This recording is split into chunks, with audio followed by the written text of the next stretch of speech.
Hello and welcome. Thank you so much for stopping by. I'm really glad you're here. If you're new here, my name is Becca. This channel is all about my love for spinning, knitting, weaving, crocheting, sewing, all the fiber things. I invite you to grab whatever project you have on the go and join me. Let's make some stuff.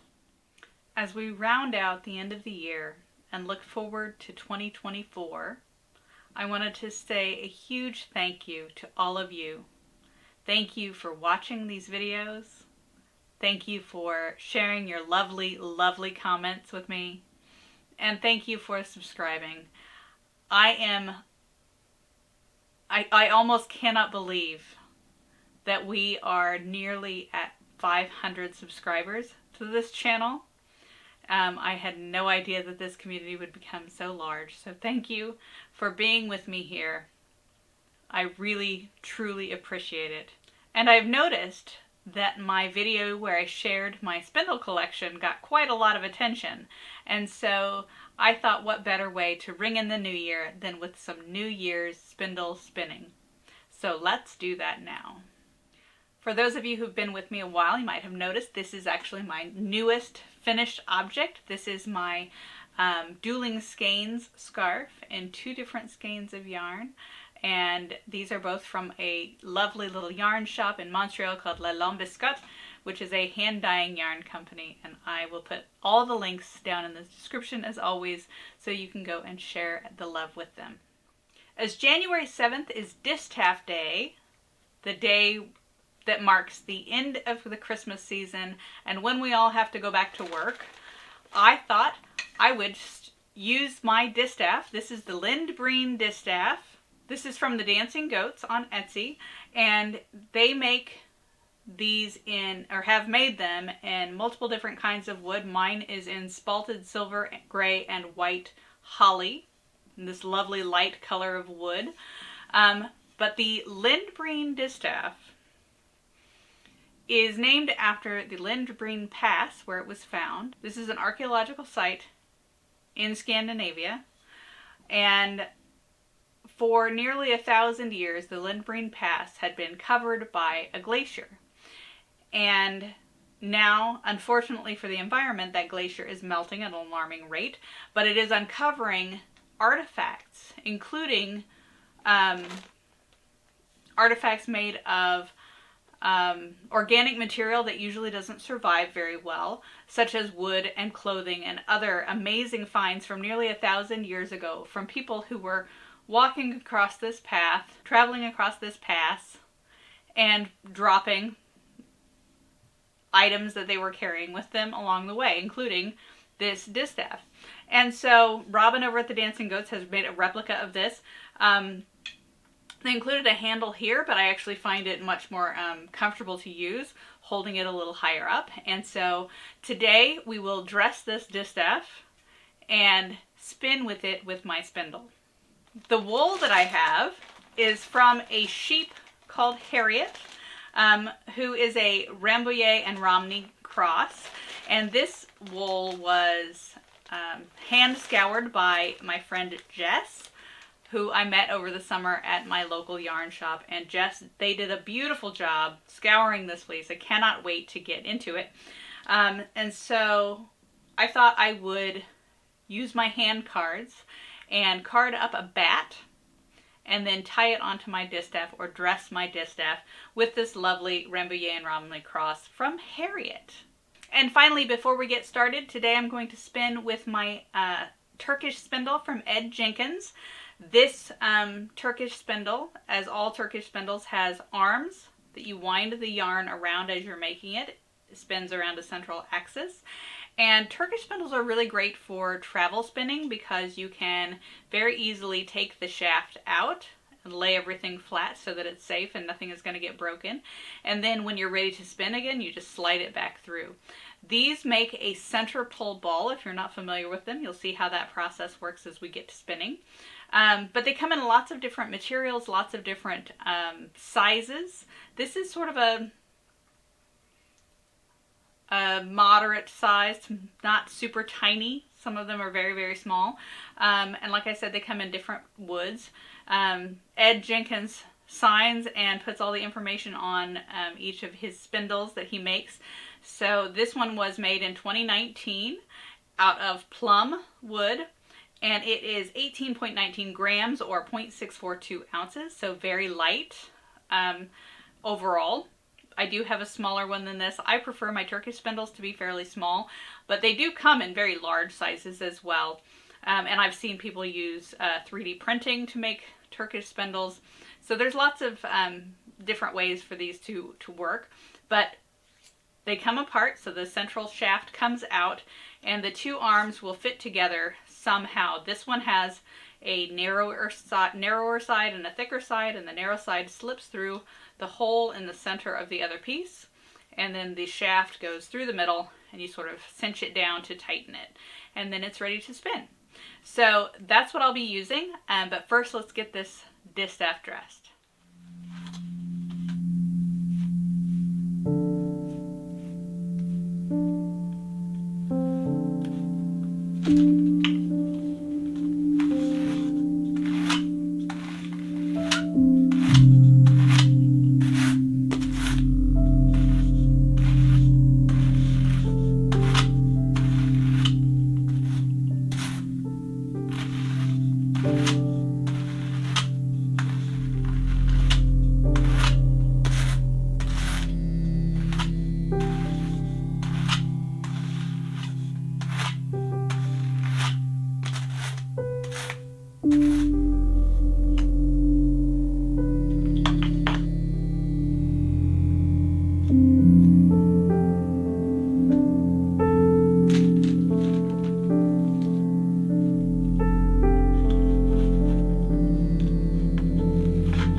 That's it for this video.